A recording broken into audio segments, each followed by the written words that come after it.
La vraie richesse n'est pas une possession, c'est une vibration, une architecture intérieure. James Allen en a dévoilé les fondations, et aujourd'hui on les ouvre ensemble.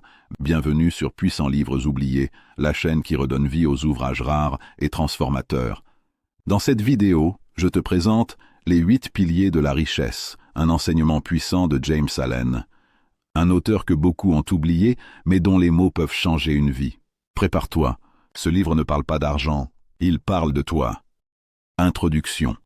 Et si la richesse n'était pas une question d'argent, mais d'esprit? Et si la véritable prospérité n'avait rien à voir avec la fortune que l'on accumule, mais tout à voir avec la force que l'on devient? Dans ce livre oublié du début du XXe siècle, James Allen, penseur visionnaire et philosophe du développement personnel, nous dévoile un enseignement d'une clarté absolue. La richesse ne s'obtient pas, elle se cultive. Elle n'est pas le fruit du hasard ni d'un simple effort économique, mais la conséquence directe d'un caractère noble, discipliné et profondément enraciné dans des principes spirituels solides.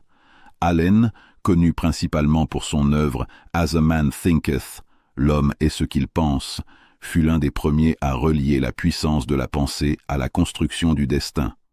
Mais dans les 8 piliers de la richesse, il va encore plus loin. Il ne s'adresse pas à ceux qui veulent simplement s'enrichir matériellement. Il parle à ceux qui désirent bâtir une vie entière sur des fondations indestructibles. Dans un monde où tout semble tourner vers le gain immédiat, où la valeur d'un être humain se mesure trop souvent à ses possessions, Allen nous invite à un retournement complet de perspective. Pour lui, la richesse ne commence pas dans la bourse, mais dans le cœur.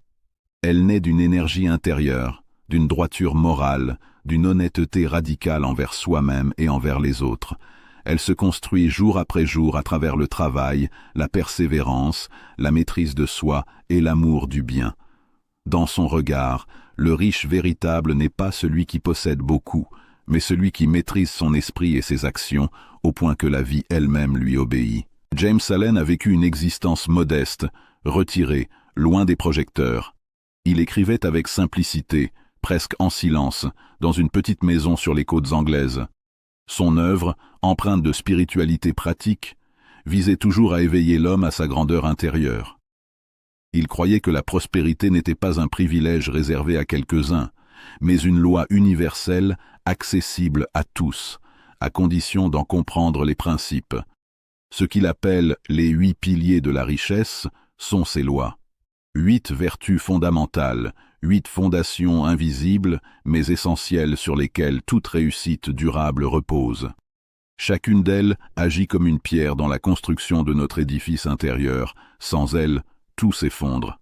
Avec elle, rien ne peut ébranler ce que nous bâtissons.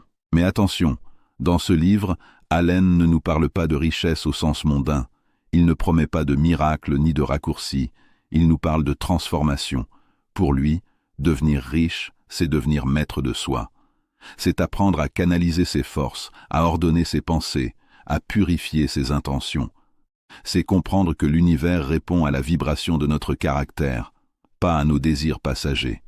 La richesse véritable, dit-il, est la conséquence d'une âme bien gouvernée, et c'est justement pour cela que si peu de gens la trouvent, parce que rares sont ceux qui se gouvernent eux-mêmes. Imaginez un homme qui, chaque jour, s'efforce de rester sincère, juste, ordonné, bienveillant et discipliné. Un homme qui refuse de tricher, qui garde sa parole, qui donne sans calculer, qui s'élève sans écraser. Cet homme, selon Allen, attire naturellement la prospérité. Pas forcément dans le sens d'une fortune spectaculaire, mais dans un sens plus vaste, plus noble. Il attire la confiance, les opportunités, la paix, et cette forme de stabilité intérieure qui devient, avec le temps, la source de toutes les richesses extérieures. Allen veut nous faire comprendre que le succès n'est pas un accident. C'est un système, une architecture. Et comme toute architecture, il repose sur des piliers solides. Lorsque ces piliers sont faibles, tout s'écroule à la première tempête. Mais lorsqu'ils sont ancrés dans la vérité, la vie devient comme une maison bâtie sur le roc, stable, durable, paisible. C'est de cela qu'il était question ici. Pas de secrets mystiques, pas de promesses faciles, mais de principes universels, valables hier comme aujourd'hui. Dans les pages de ce livre, nous allons découvrir ces 8 piliers, L'énergie, l'économie, l'intégrité, la systématisation, la sympathie, la sincérité, l'impartialité et l'autonomie. 8 forces, 8 attitudes, 8 vertus qui, ensemble, forment la structure invisible de toute réussite authentique. Chacun d'eux est à la fois une qualité morale et une stratégie pratique. Chacun peut être cultivé, renforcé, appliqué. Et plus nous les intégrons, plus nous nous rapprochons d'une vie harmonieuse, libre et abondante. Aujourd'hui, nous allons donc explorer ces 8 piliers un à un, en plongeant au cœur de la pensée de James Allen, pour comprendre comment ces principes anciens peuvent encore transformer notre vie moderne. Nous allons redécouvrir la richesse comme un état d'être, non comme une possession. Une richesse silencieuse, solide, construite sur le travail, la sagesse et la droiture. Car comme le dit Allen, ce que nous sommes, nous l'attirons, ce que nous devenons, nous le possédons. Et peut-être qu'à la fin de ce voyage, nous comprendrons enfin que la plus grande fortune n'est pas celle que l'on compte, mais celle que l'on incarne. Pilier 1, l'énergie. La richesse commence par la vitalité intérieure. Avant toute accumulation, avant toute réussite visible, avant tout accomplissement extérieur, il y a une force invisible, l'énergie. C'est elle qui anime l'homme, qui le pousse à se lever, à agir, à persévérer. C'est elle qui, silencieusement, soutient toutes les grandes œuvres humaines. Sans elle, aucun talent, aucune intelligence, aucune opportunité ne peut s'épanouir. L'énergie est la première richesse, celle dont toutes les autres découlent. James Allen, dans sa sagesse, place ce pilier au commencement parce qu'il sait que sans vitalité, sans feu intérieur, tout le reste demeure lettre morte. On peut avoir les meilleurs principes, les plus nobles intentions, les plus beaux rêves. Sans énergie, ils s'éteignent avant même d'avoir pris forme. Mais qu'est-ce que cette énergie dont il parle ? Ce n'est pas simplement la force physique ni l'agitation fébrile de celui qui court partout sans direction. L'énergie dont parle Allen est un pouvoir calme, conscient, dirigé. C'est la capacité d'agir avec constance, jour après jour, malgré la fatigue, malgré les obstacles, malgré le doute. C'est la volonté incarnée dans le mouvement. Il ne s'agit pas d'une impulsion passagère, mais d'une flamme entretenue avec soin. L'homme énergique n'est pas celui qui brûle intensément pour un instant, mais celui qui brûle longtemps, d'une lumière stable, inextinguible. Cette énergie vient d'un équilibre entre le corps et l'esprit. Elle ne naît pas de la précipitation, mais de la discipline. Allen insiste, sans discipline physique et mentale, aucun succès durable n'est possible. L'énergie véritable n'est pas gaspillée dans les excès, elle est canalisée. C'est la différence entre le feu de paille et la flamme du foyer. L'un s'embrase et s'éteint aussitôt, l'autre chauffe, nourrit et éclaire sans relâche. Le secret des grands hommes, c'est qu'ils savent diriger leurs forces, non les disperser. Leur vitalité est contenue, concentrée, prête à servir une vision. Regardons autour de nous. Combien d'hommes et de femmes possèdent des rêves magnifiques, mais restent prisonniers de la paresse, de la fatigue, de la distraction. Ils veulent le succès, mais leur énergie s'évapore dans des plaisirs sans but, des habitudes stériles, des pensées confuses. Allen nous avertit, on ne peut bâtir une maison avec du vent. Celui qui veut ériger l'édifice de la richesse doit d'abord fortifier son énergie vitale. Cela commence dans les gestes les plus simples, se lever tôt, cultiver la santé, éviter les excès, ordonner ses journées, surveiller ses pensées. Chaque acte de discipline devient une réserve d'énergie future. Chaque renoncement à la facilité renforce la puissance intérieure. Se lever tôt n'est pas qu'une habitude physique, c'est un symbole, c'est le signe que l'esprit gouverne le corps. C'est une déclaration silencieuse, je commande ma journée, je ne la subis pas. Le matin est le royaume des esprits forts. Tandis que le monde dort encore, l'homme énergique travaille, médite, prépare. Ce temps volé à la paresse devient sa mine d'or. C'est là, dans la solitude des premières heures, qu'il forge les pensées et les plans qui lui ouvriront les portes de la réussite. L'énergie, c'est donc aussi la maîtrise du temps. Celui qui sait dompter ses heures détient déjà une forme de pouvoir. Mais l'énergie n'est pas seulement physique. Elle est aussi mentale, émotionnelle, spirituelle. C'est la capacité de se concentrer, de garder son attention sur un but, de ne pas se laisser disperser par 1000 distractions. Dans notre monde moderne saturé de bruit, cette énergie mentale est devenue rare et précieuse. Beaucoup confondent mouvement et progrès, agitation et travail. Ils dépensent leur force à courir après 1000 choses, mais avancent peu. Allen nous enseigne que la vraie énergie ne s'épuise pas dans l'agitation. Elle se manifeste dans la constance. C'est la persévérance silencieuse, la volonté ferme qui ne se dérobe pas. Celui qui garde son esprit orienté vers un seul but concentre en lui une puissance que rien ne peut arrêter. James Allen nous invite à purifier nos sources d'énergie. Ce qui affaiblit le plus l'homme, ce n'est pas le travail, mais la dispersion. Les désirs multiples, les colères inutiles, les pensées négatives, les vices qui rongent lentement le corps et l'âme, tout cela vide la réserve intérieure. Chaque émotion incontrôlée, chaque excès, chaque regret est une fuite d'énergie. Et inversement, chaque pensée noble, chaque acte juste, chaque moment de silence nourrit cette force invisible. L'énergie est comme un réservoir. On peut le remplir par la discipline et la paix intérieure, ou le vider par les passions et les excès. L'homme énergique, selon Allen, est donc avant tout un homme maître de lui-même. Il connaît ses limites et les dépasse sans violence. Il ne se maltraite pas, il se cultive. Il veille sur son corps comme sur un instrument sacré. Il sait que la fatigue n'est pas une ennemie, mais un signal. Il se repose sans mollesse, travaille sans brutalité. Il respecte les rythmes de la nature, le besoin de silence, la nécessité du repos, tout en refusant la paresse. Ce respect de soi devient sa première source d'énergie. Car on ne peut servir longtemps avec un corps épuisé ou un esprit brisé. La modération est le secret de la puissance durable. Allen observe que dans la vie, les grands succès appartiennent rarement aux plus intelligents, mais presque toujours aux plus persévérants.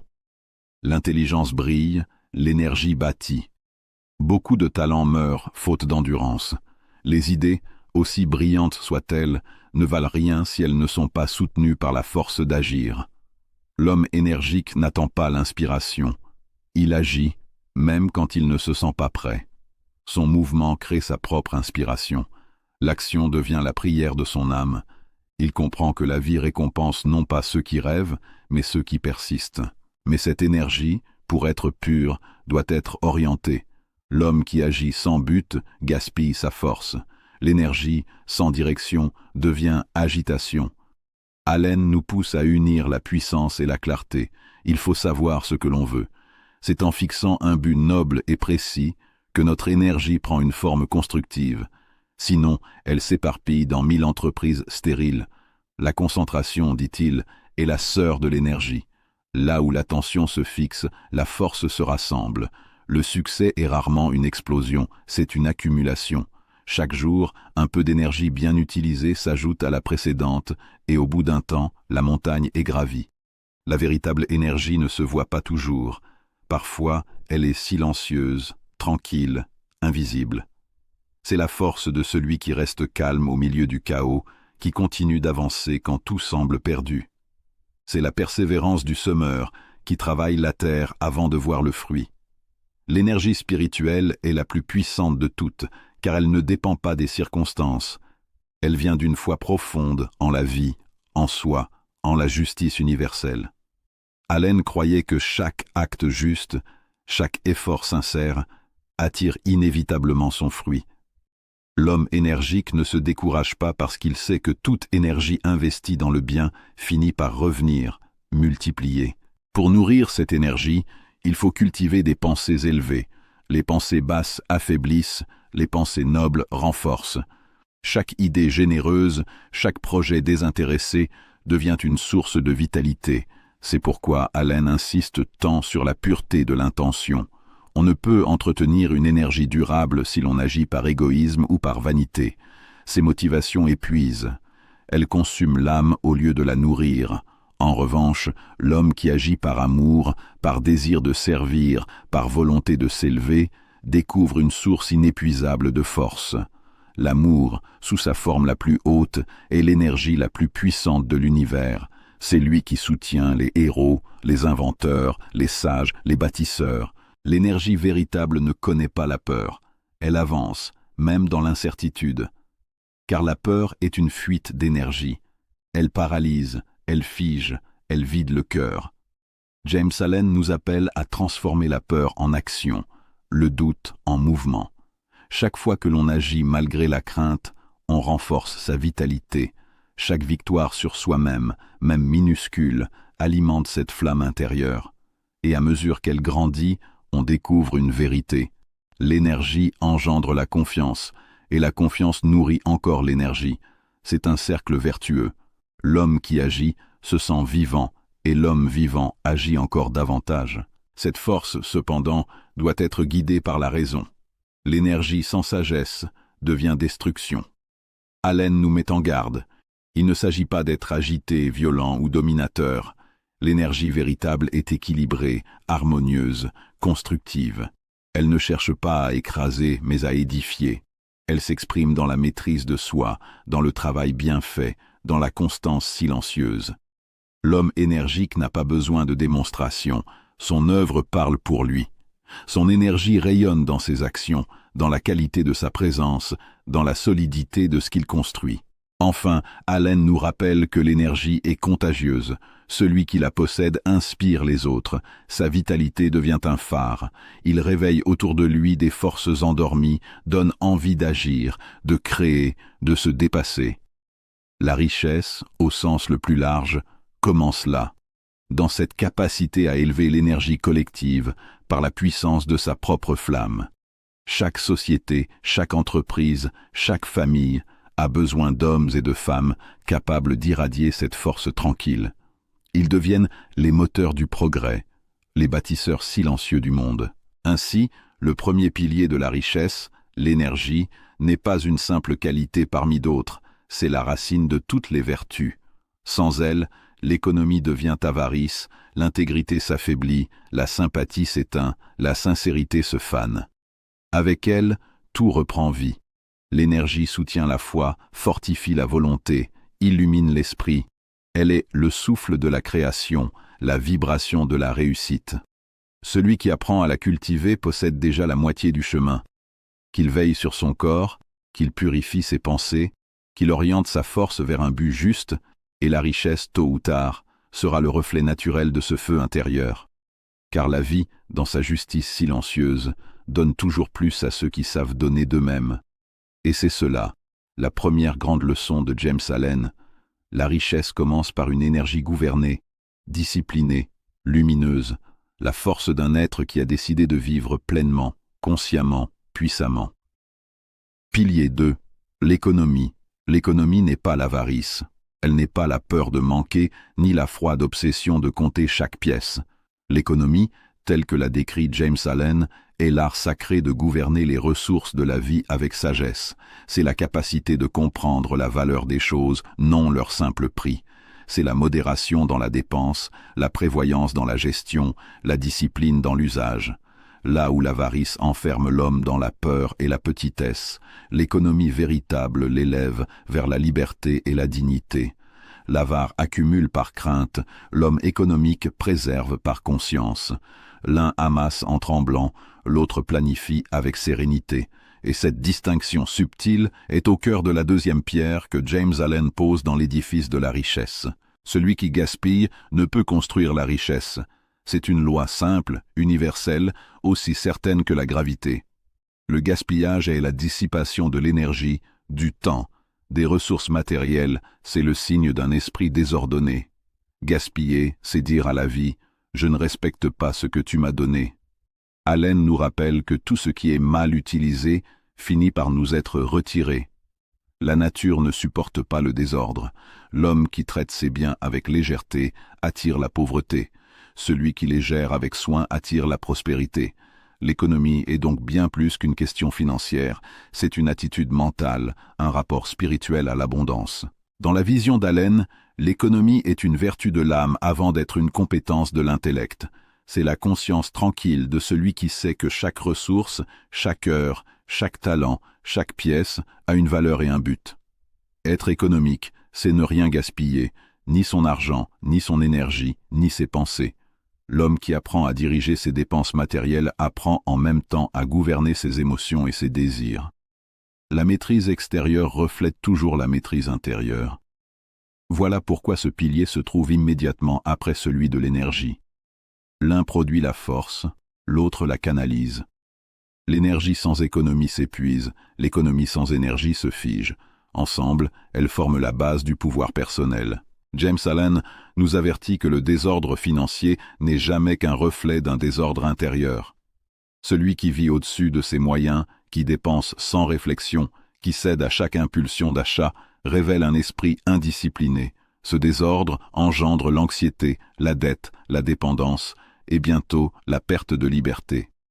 L'économie, au contraire, engendre la paix. Celui qui sait qu'il dépense moins qu'il ne gagne, qu'il garde une réserve pour les temps difficiles, qu'il vit avec simplicité, dort avec sérénité, il n'est pas prisonnier de la peur du lendemain, il n'a pas besoin de mendier, ni de tricher, ni de flatter pour subsister. L'économie lui donne la plus précieuse des richesses, la tranquillité d'esprit. Mais Allen va plus loin. Il nous invite à comprendre que l'économie n'est pas simplement un calcul matériel, mais un art moral. Gérer sagement ses biens, c'est respecter la vie, c'est reconnaître la valeur du travail, de la nature, des autres hommes. Chaque chose que nous possédons représente l'effort de quelqu'un, le fruit de la terre, le temps d'une existence. Les gaspiller, c'est mépriser cet effort. Les utiliser avec justesse, c'est honorer la chaîne invisible qui nous relie à l'univers tout entier. Ainsi, l'économie devient une forme de gratitude. Être économe, c'est dire « je suis conscient de ce que j'ai et j'en prends soin ». L'homme économique, selon Allen, ne vit pas dans la privation. Il ne se refuse pas le confort, mais il choisit le confort simple, pur, utile. Il ne se prive pas des plaisirs, mais il choisit les plaisirs qui nourrissent plutôt que ceux qui consument.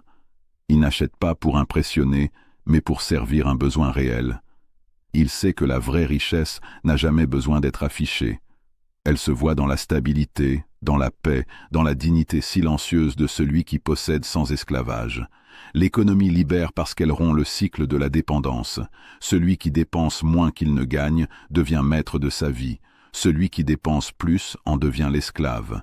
C'est une loi immuable. Allen, qui vécut simplement, voyait dans la modération une voie spirituelle.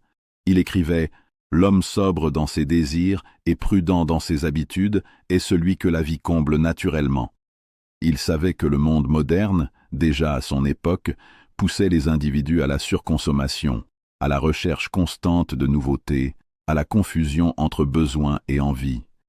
Mais il nous invite à redécouvrir la puissance de la simplicité. Ce n'est pas la privation qui rend pauvre, mais l'excès qui épuise. À chaque dépense inutile, c'est un peu de notre liberté qui s'envole. L'homme simple, lui, reste léger. Il n'est attaché à rien qu'il ne puisse perdre sans douleur. Et cette légèreté est la clé de toutes les richesses durables. L'économie s'étend bien au-delà de l'argent. Elle touche aussi à l'usage du temps.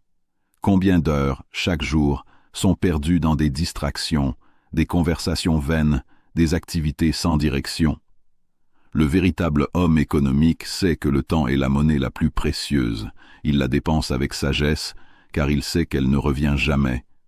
Il ne confond pas l'occupation avec la productivité. Il choisit soigneusement ce qui nourrit son esprit et ce qui construit son œuvre. En cela, l'économie devient une discipline totale, économique dans les dépenses, dans la parole, dans la pensée. Elle est la sobriété dans l'action et la pureté dans l'intention. Allen nous enseigne aussi que l'économie n'est pas une fin, mais un moyen. Il ne s'agit pas d'économiser pour accumuler, mais pour libérer l'esprit de la peur du manque. Tant que l'homme dépend de l'argent pour sa sécurité, il n'est pas libre. L'économie lui permet de retrouver cette liberté intérieure. Elle crée une distance entre lui et la nécessité. Celui qui a appris à vivre avec peu peut choisir sans contrainte. Il n'est pas obligé de vendre son temps, sa parole ou sa conscience. Il peut refuser ce qui n'est pas juste, parce qu'il n'a pas besoin de tout. La vraie abondance, paradoxalement, naît de la modération. Moins on a besoin, plus on est riche. Ainsi, l'économie devient une école de liberté et de force morale. Elle enseigne la patience, la prévoyance, la maîtrise. Elle nous apprend à différer le plaisir immédiat pour un bien plus grand. Celui qui sait attendre, planifier, construire lentement, découvre une richesse plus solide que celle qui s'acquiert dans la hâte. Allen voyait dans la précipitation un signe de faiblesse. Les hommes pressés cherchent à s'enrichir vite, mais ils s'appauvrissent souvent plus vite encore. La richesse véritable, celle qui dure, se construit pierre après pierre, jour après jour, avec sagesse et mesure. James Allen nous invite aussi à contempler la beauté de la nature comme modèle d'économie parfaite. Dans la nature, rien n'est perdu, rien n'est gaspillé. Chaque déchet devient nourriture, chaque excès se transforme en équilibre. Le soleil brille sans épuisement, la rivière coule sans hâte, la graine germe en son temps. L'homme sage apprend de ces rythmes. Il comprend que la vie prospère lorsqu'elle est ordonnée, sobre, ajustée. La prodigalité, le désordre, l'excès ne sont que les signes d'un esprit qui s'est éloigné de la loi naturelle. Être économique, c'est donc se réaligner avec le rythme du monde, agir en accord avec la mesure de la vie. Allen voyait aussi dans l'économie un test du caractère. « Montrez-moi comment un homme gère ce qu'il a, disait-il, et je vous dirai s'il mérite davantage. » La vie ne confie pas de grandes richesses à ceux qui dissipent les petites. Celui qui est fidèle dans les petites choses attire les grandes. L'économie est une forme de fidélité. Elle prouve que nous savons respecter la valeur des dons reçus, et cette fidélité est remarquée par les hommes, par la vie, par l'univers. Celui qui gère bien ses affaires, son temps, sa santé, sa parole, devient naturellement un aimant à prospérité, car la richesse aime l'ordre, la mesure et la responsabilité. Mais attention, prévient Allen, à ne pas confondre économie et avarice. L'avarice est une maladie de l'âme. Elle étouffe, elle dessèche, elle ferme le cœur. L'homme avare garde tout pour lui, mais en réalité, il perd tout, la joie, la générosité, la gratitude. L'économie, au contraire, garde pour mieux donner. Elle crée l'abondance afin de pouvoir la partager. Celui qui gère bien ses ressources peut aider, soutenir, investir dans ce qui a du sens. L'économie rend possible la charité, car elle crée un excédent de force, de temps, d'argent, de paix. L'avarice crée la peur, l'économie crée la liberté. L'une enferme, l'autre élève. Allen rappelle aussi que l'économie spirituelle est essentielle. Nos pensées, nos paroles, nos émotions sont des ressources aussi précieuses que l'argent. Les gaspiller dans la plainte, la colère, la critique ou la jalousie, c'est perdre une énergie immense. L'homme économique veille sur ses pensées comme sur un trésor. Il ne dépense pas son attention sur le négatif, il la dirige vers ce qu'il peut créer et améliorer. Cette forme supérieure d'économie mène à la sérénité et à la sagesse. L'homme qui apprend à économiser sa parole, à choisir ses combats, à éviter les querelles inutiles, découvre une puissance tranquille qui vaut toutes les fortunes. Ainsi, l'économie devient un art global de vivre. C'est une manière de se tenir dans le monde, simple, ordonné, paisible. L'homme économique ne se laisse pas dominer par ses désirs, mais il ne les réprime pas non plus. Il les comprend, les hiérarchise, les canalise. Il dépense avec discernement, donne avec joie, garde avec conscience. Il ne cherche pas la perfection, mais l'équilibre. Et cet équilibre attire la prospérité, comme un aimant attire le métal, car la vie récompense toujours la mesure. L'excès engendre la ruine, la modération engendre la force.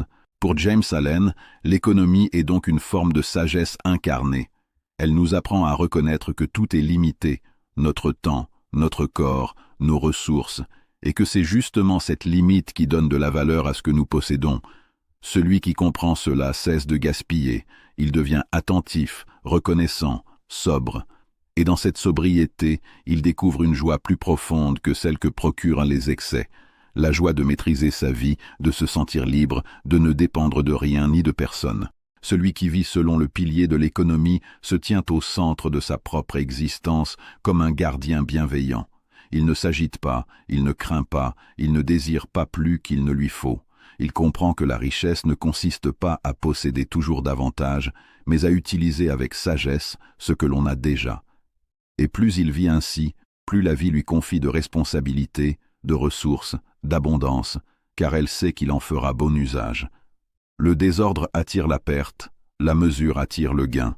Celui qui respecte la loi de l'économie s'aligne avec l'ordre secret du monde. La leçon de James Allen, dans ce deuxième pilier, est claire. La vraie richesse n'est pas dans l'accumulation, mais dans la gestion. Économiser, c'est gouverner avec amour et intelligence les dons de la vie. Ce n'est pas se priver, c'est se libérer. Ce n'est pas retenir, c'est canaliser. L'économie n'est pas froide, elle est lucide. Elle ne ferme pas le cœur, elle l'apaise. Elle transforme le rapport à la matière, non pour nous en détacher, mais pour nous en rendre maîtres. Et dans ce monde où l'excès est devenu la norme, redécouvrir la vertu de l'économie, c'est retrouver le sens du vrai luxe, la paix intérieure, la liberté, la dignité.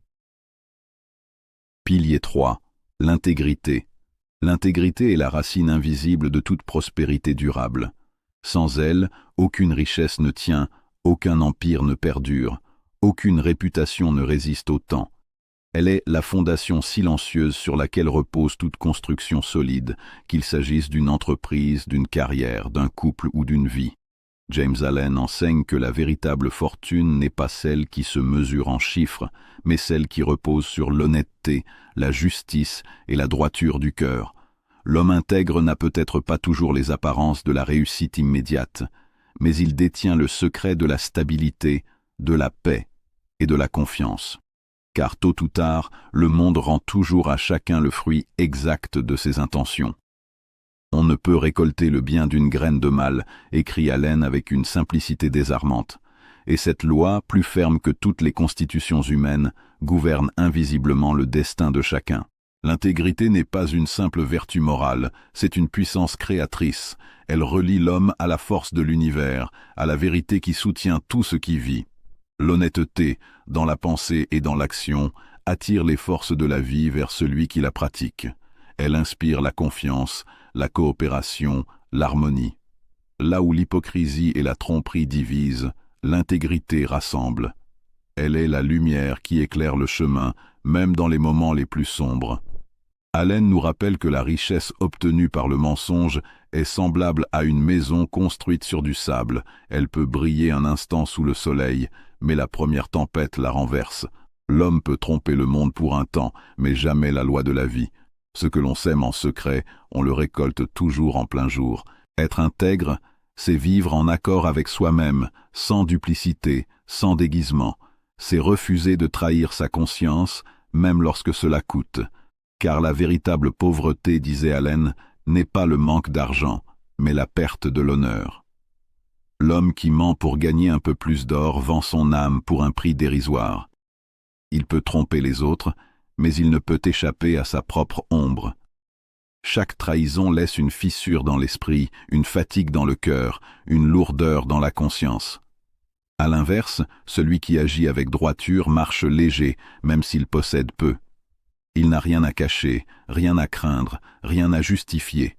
Son sommeil est paisible, son regard est clair. L'intégrité lui donne une force invisible, celle de l'homme en paix avec lui-même. James Allen nous invite à comprendre que la prospérité matérielle découle naturellement de la prospérité morale. Les affaires honnêtes attirent des partenaires fiables, des clients fidèles, des collaborateurs loyaux. Les relations fondées sur la sincérité s'épanouissent. L'intégrité crée une réputation qui devient une monnaie bien plus précieuse que l'argent, car la confiance, une fois gagnée, ouvre toutes les portes. L'homme droit n'a pas besoin de manipuler, de flatter ou de mentir. La vie conspire en sa faveur, car elle reconnaît en lui un instrument digne de la réussite. L'intégrité, loin d'être un frein dans un monde compétitif, est au contraire un avantage suprême. Elle construit lentement, mais sûrement. Elle attire des occasions durables, des amitiés sincères, des succès stables. Elle est la richesse tranquille, celle qui ne tremble pas quand les marchés s'effondrent. Allen observe avec clarté que l'absence d'intégrité conduit inévitablement à la ruine, même si le succès semble d'abord éclatant. L'histoire humaine en est remplie. Des fortunes bâties sur la tromperie, des empires nés de la corruption, des célébrités nourries de mensonges, toutes finissent par s'effondrer. Le mal ne peut créer le bien, pas plus qu'une graine de ronce ne peut produire un fruit doux. La vie finit toujours par dévoiler ce qui est caché. La vérité n'a pas besoin de défense, elle triomphe par elle-même, tôt ou tard. C'est pourquoi l'homme sage ne cherche jamais à avancer par des moyens injustes, car il sait que ce qu'il gagnerait ainsi, il le perdrait autrement. La fraude, même petite, détruit la fondation de la paix intérieure. L'intégrité, même coûteuse, construit une forteresse indestructible. Mais l'intégrité ne se limite pas à l'honnêteté dans les affaires. Elle s'étend à tous les domaines de l'existence. C'est la loyauté dans l'amitié, la fidélité dans l'amour, la justice dans le jugement, la sincérité dans la parole. Elle est cohérence entre la pensée, la parole et l'action. L'homme intègre ne dit pas une chose et n'en fait pas une autre. Il n'a pas deux visages, un pour le monde et un pour lui-même. Il est un. Et cette unité intérieure lui donne une force extraordinaire. Allen écrivait que l'homme double, celui qui cherche à plaire à tous, à jouer des rôles, finit toujours déchiré entre ses masques. Il se fatigue à maintenir l'illusion. L'homme intègre, lui, est simple. Il ne joue pas. Ce qu'il pense, il le dit. Ce qu'il dit, il le fait. Et cette simplicité le rend puissant, car elle concentre toute son énergie dans une seule direction. Allen nous rappelle que l'intégrité est la véritable mesure du caractère. Ce n'est pas ce que l'on fait sous les regards du monde qui compte, mais ce que l'on fait lorsque personne ne nous voit. La droiture, c'est être fidèle à sa conscience dans le silence, dans l'obscurité, dans les petites choses. C'est dire la vérité même lorsqu'elle dérange, rendre ce qui n'est pas à soi, refuser les compromis douteux, même lorsque tout le monde les accepte. Ce genre d'honnêteté peut sembler naïf dans un monde de compétition, mais c'est en réalité une preuve de force spirituelle, car il est plus facile de tromper que de rester droit. Il est plus simple de suivre la foule que de se tenir seul. L'homme intègre choisit la vérité, non parce qu'elle est utile, mais parce qu'elle est juste. Il sait que toute compromission, aussi minime soit-elle, finit par éroder la dignité. Allen insistait sur ce point. La droiture n'est pas un luxe moral, c'est une nécessité spirituelle. Sans elle, tout s'effondre tôt ou tard.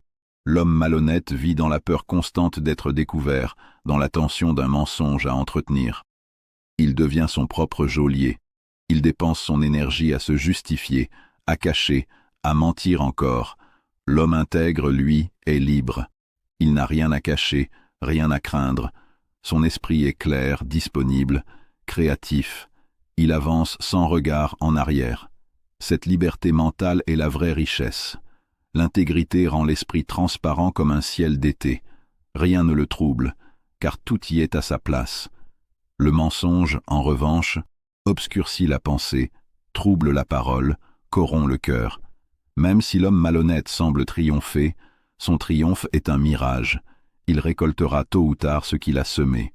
Allen cite souvent des exemples d'hommes et de femmes dont la prospérité repose sur la droiture. Des figures comme Abraham Lincoln, dont la sincérité et la justice inspirèrent la confiance de tout un peuple, ou des entrepreneurs humbles mais constants, qui, sans jamais tricher, ont bâti des affaires solides. L'intégrité attire le respect, même de ceux qui ne la pratiquent pas. Elle force l'admiration car elle est rare, précieuse, lumineuse. Là où le mensonge divise, elle rassemble. Là où la trahison détruit, elle bâtit.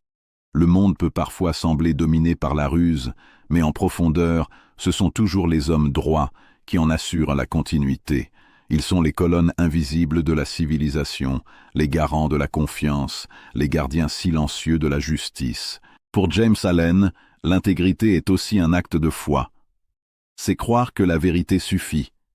C'est refuser la facilité du mensonge, même quand il semble plus rentable.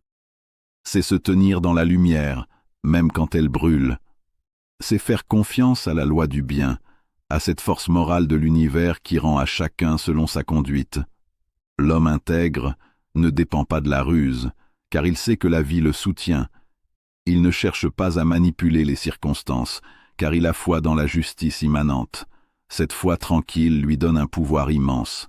Il marche avec assurance, non parce qu'il contrôle tout, mais parce qu'il sait qu'il est du côté du vrai. Et la vérité, même lente, finit toujours par triompher. L'intégrité, écrit Allen, est aussi la clé de l'autorité intérieure. L'homme qui parle avec droiture inspire la confiance. Ses paroles ont du poids, parce qu'elles sont vraies. On sent en lui une force tranquille, une cohérence, une présence. Il n'a pas besoin d'élever la voix, ni de se vanter. Sa seule attitude suffit. L'intégrité rend la parole puissante, car elle l'aligne sur la réalité. À l'inverse, le mensonge affaiblit la parole. Celui qui ment souvent perd peu à peu la force de conviction, son discours devient creux, son regard se détourne. L'intégrité, elle, illumine, elle donne de la noblesse à la posture, de la clarté au regard, de la force à la voix. Elle transforme la simple parole en vérité vivante. Allen rappelle aussi que la droiture attire la bonne fortune. Ce n'est pas un hasard, mais une conséquence naturelle. L'homme intègre crée autour de lui un champ de confiance. Les gens veulent travailler avec lui confier des responsabilités, collaborer à ses projets. Les opportunités viennent, non parce qu'il les cherche avidement, mais parce que la vie reconnaît en lui un canal pur. Le succès honnête est souvent plus lent à venir, mais il dure, il s'enracine profondément, comme un arbre qui pousse lentement mais dont les racines résistent aux tempêtes. Le succès malhonnête, lui, pousse vite comme une herbe folle, mais se dessèche tout aussi vite. L'intégrité, c'est la patience du vrai. Dans les moments de crise, c'est aussi l'intégrité qui sauve. Lorsque tout vacille, lorsque les repères disparaissent, l'homme droit reste debout. Sa force ne vient pas de l'extérieur, mais de l'intérieur. Il sait qu'il n'a pas triché, qu'il n'a pas à rougir. Il garde la tête haute. Et cette stabilité intérieure attire le respect, même de ses ennemis. La vie teste toujours la solidité de nos valeurs. Ceux qui fondent leur existence sur l'apparence s'effondrent, ceux qui la fondent sur la vérité résistent. L'intégrité est un roc, rien ne la corrompt, rien ne la brise. Elle demeure, inaltérable, éternelle. James Allen termine souvent ses réflexions sur ce thème en rappelant que la richesse véritable est celle que rien ne peut voler. La richesse du caractère. L'argent, la gloire, le pouvoir passent, mais la droiture demeure. L'homme intègre, même dépouillé de tout, reste riche. Il possède sa dignité, son honneur, sa paix. Et ces trésors-là valent plus que tous les ors du monde. L'intégrité est donc à la fois une cause et une conséquence de la vraie richesse.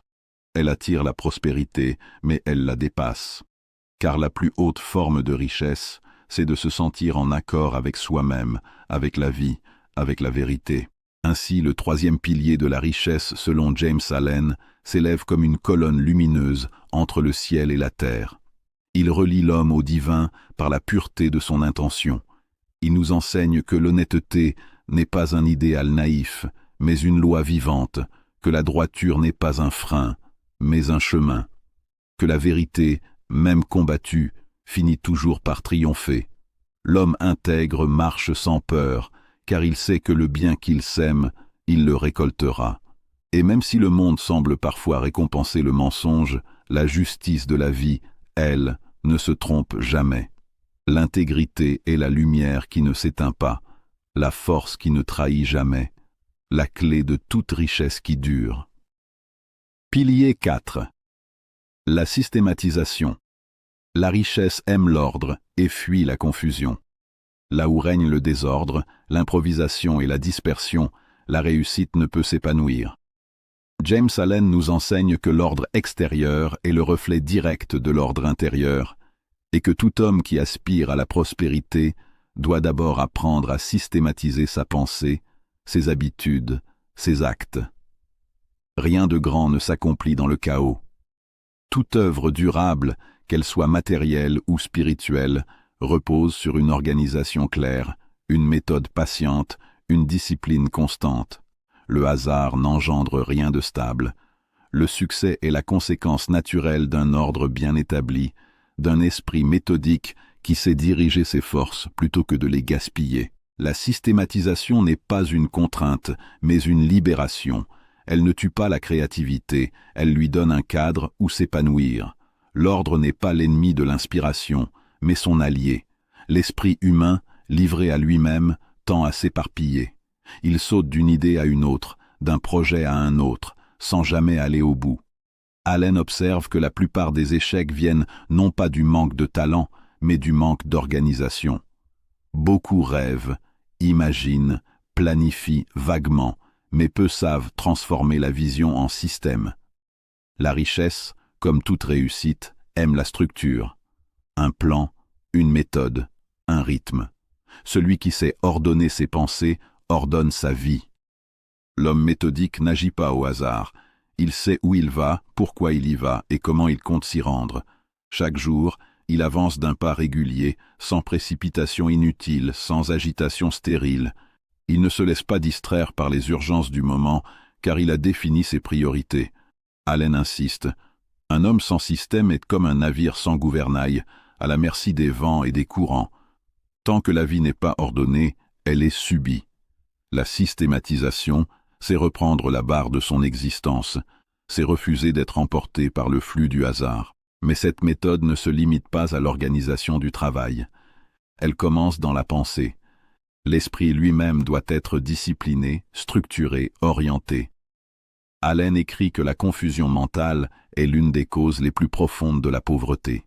Les pensées dispersées, les désirs contradictoires, les décisions changeantes affaiblissent l'énergie vitale. Pour penser efficacement, il faut ranger son esprit comme on range une maison. Savoir où sont les choses, connaître ses priorités, éliminer le superflu. L'ordre mental précède l'ordre matériel. Celui qui ne sait pas ordonner ses pensées ne saura jamais ordonner ses affaires. Le désordre est une fuite d'énergie. Chaque minute perdue à chercher ce qu'on aurait dû ranger, chaque tâche reprise faute de méthode, chaque hésitation née d'un manque de clarté est une perte de force. L'homme ordonné, au contraire, avance avec légèreté. Son esprit est dégagé des détails inutiles. Il sait où trouver ce dont il a besoin. Il planifie, prévoit, anticipe.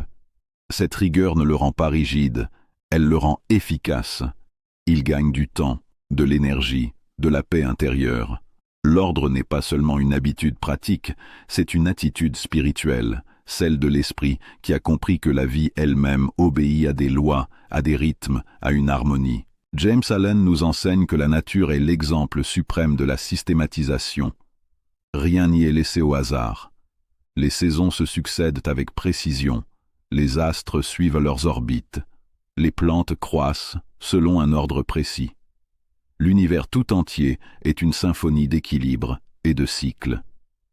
L'homme qui vit en harmonie avec cet ordre cosmique trouve la prospérité naturelle.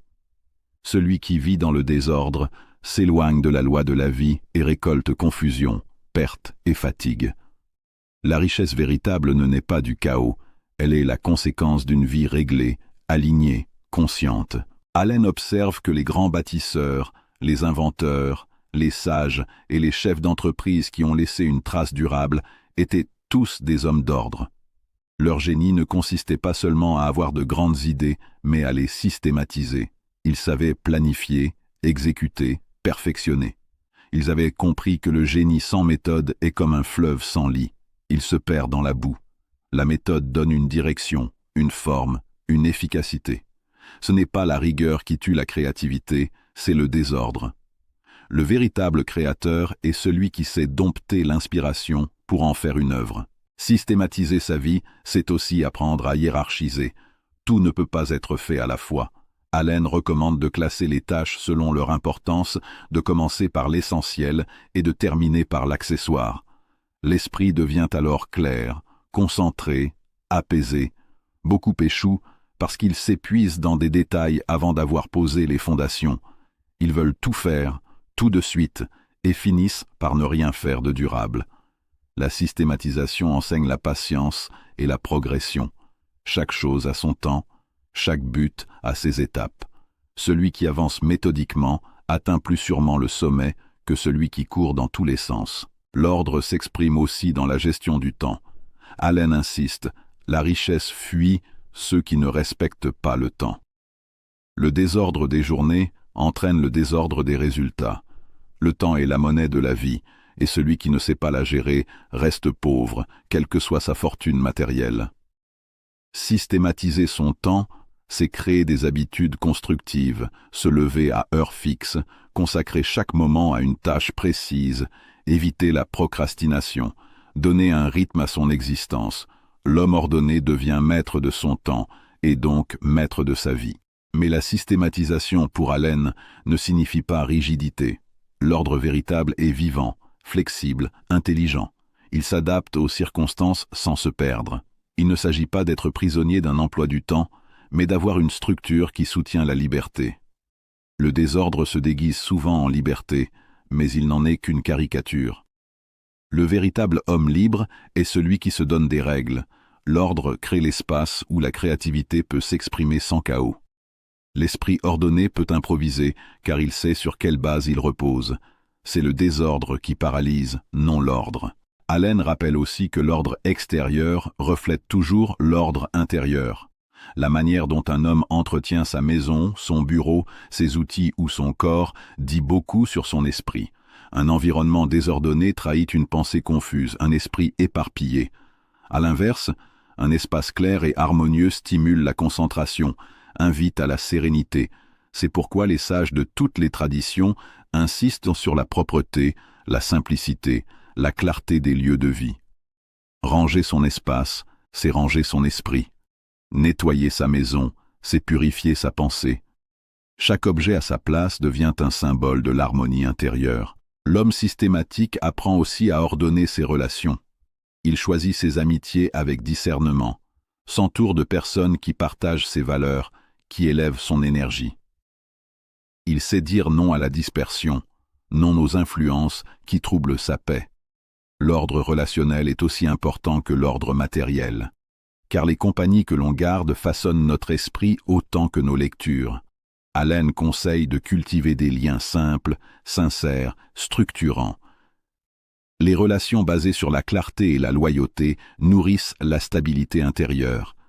Les liens flous, intéressés ou confus épuisent. La systématisation s'étend jusqu'aux finances personnelles. L'homme prospère sait où va son argent. Il planifie, économise, investit, sans excès ni laxisme. Il ne dépense pas au hasard. Il dirige ses ressources comme un général dirige ses troupes. Chaque dépense a un but, chaque gain a une destination. Allen ne prêche pas l'avarice, mais la conscience. Il montre que la richesse aime la précision. Là où règne la confusion financière, règnent aussi l'angoisse et la peur du manque. L'ordre financier libère l'esprit, il permet d'agir sans inquiétude, de donner, de créer. Mais au fond, la systématisation est avant tout un art spirituel. Elle consiste à accorder sa vie à une harmonie supérieure. Elle repose sur une conviction profonde. Le monde est ordonné, et celui qui vit selon cet ordre attire naturellement la prospérité. Allen compare souvent la vie à un jardin. Le jardinier sage ne laisse rien au hasard. Il plante avec méthode, arrose à heure fixe, taille, nettoie, entretient. Grâce à sa régularité, le jardin fleurit. Le paresseux, lui, laisse pousser les herbes folles, oublie d'arroser, néglige son sol et s'étonne ensuite du manque de fruits. La richesse est le fruit de la constance. L'ordre, dans la vision d'Allen, n'est pas seulement une habitude utile, c'est une vertu. Il exprime la conscience que tout dans la vie est relié. Mettre de l'ordre dans un domaine, c'est éclairer les autres. L'homme qui apprend à organiser son travail finit par organiser ses pensées, puis ses émotions, puis son existence entière. La systématisation devient alors une ascèse, un art de vivre, une méditation active.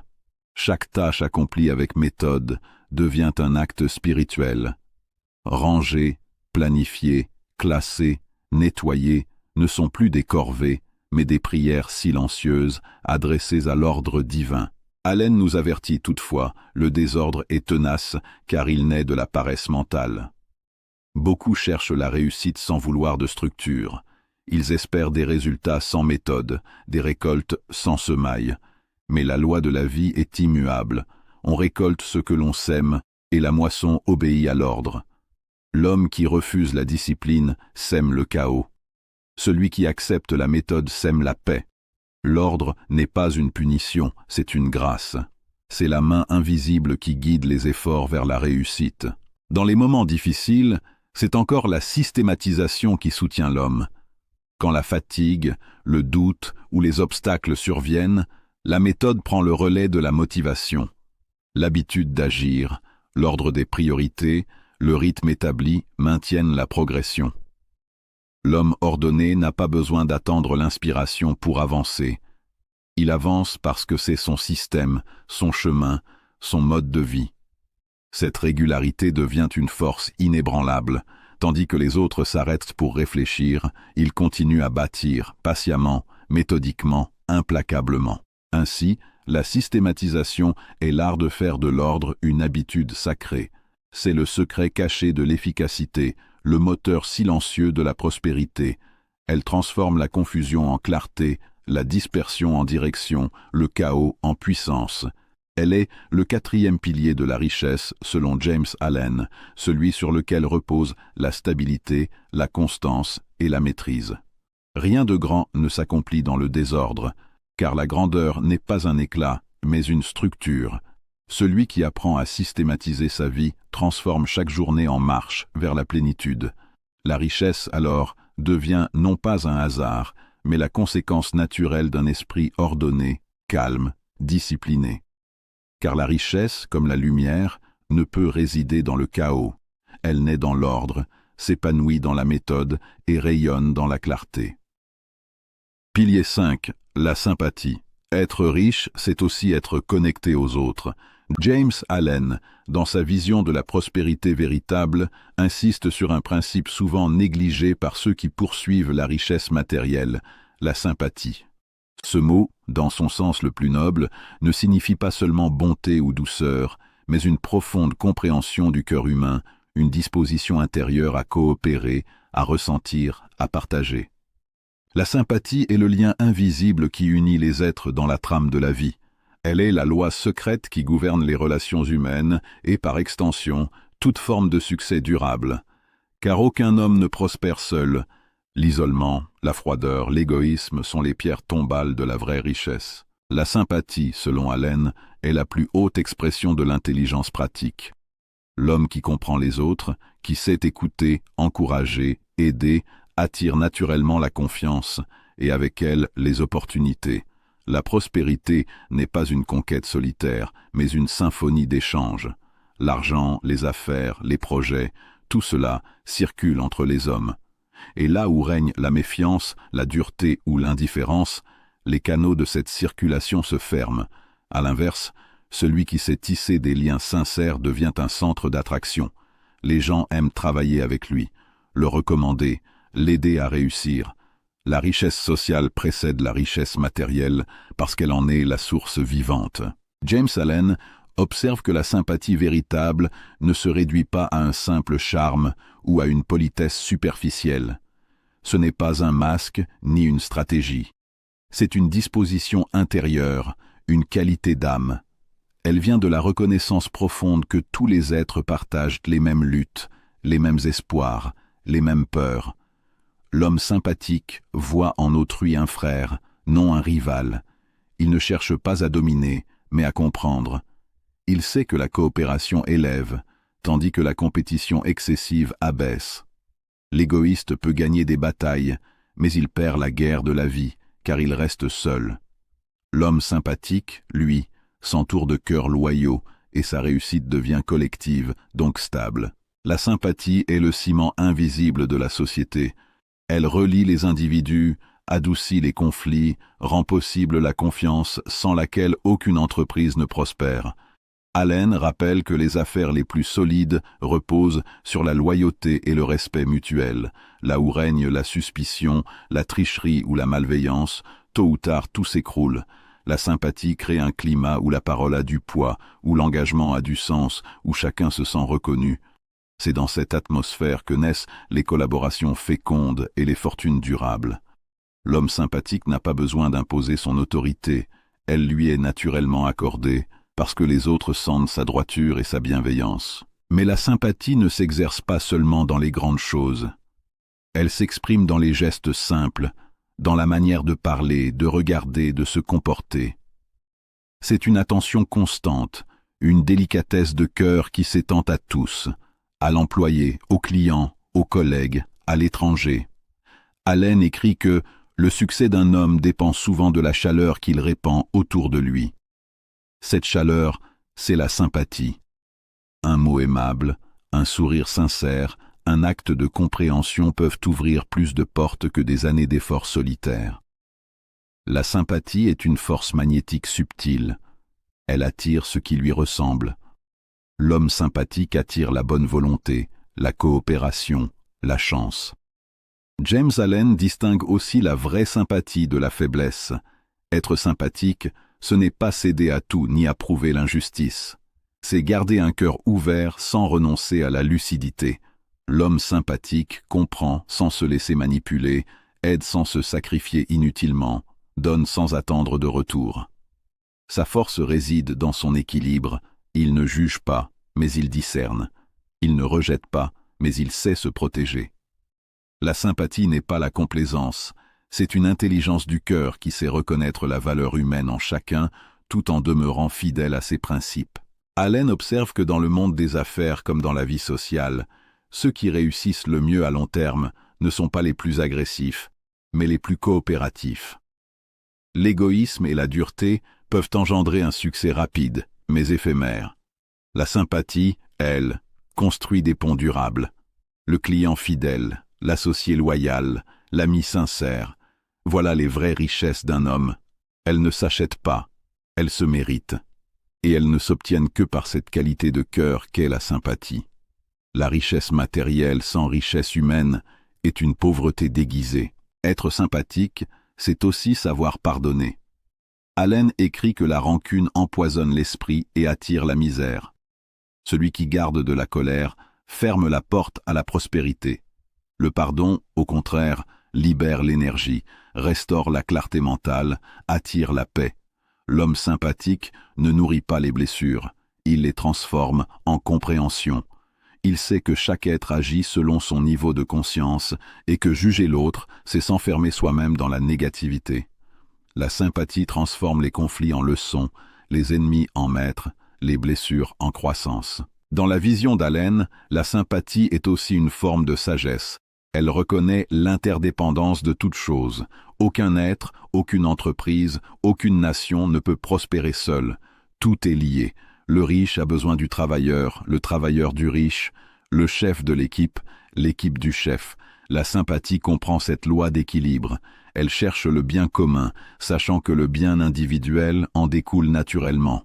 L'égoïste se coupe du courant de la vie. Le sympathique s'y fond et en reçoit l'abondance.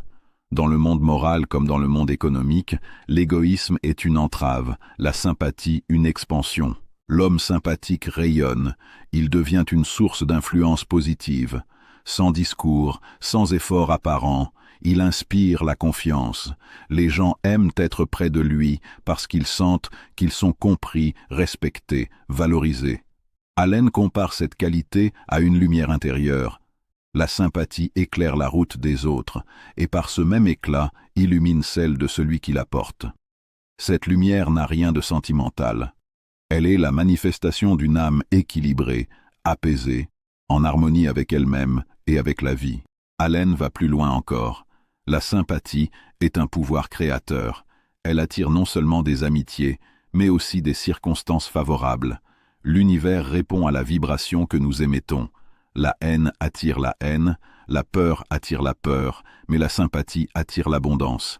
Celui qui agit avec bienveillance, qui cherche à comprendre plutôt qu'à juger, qui aide plutôt que de nuire, attire naturellement les occasions qui nourrissent sa prospérité.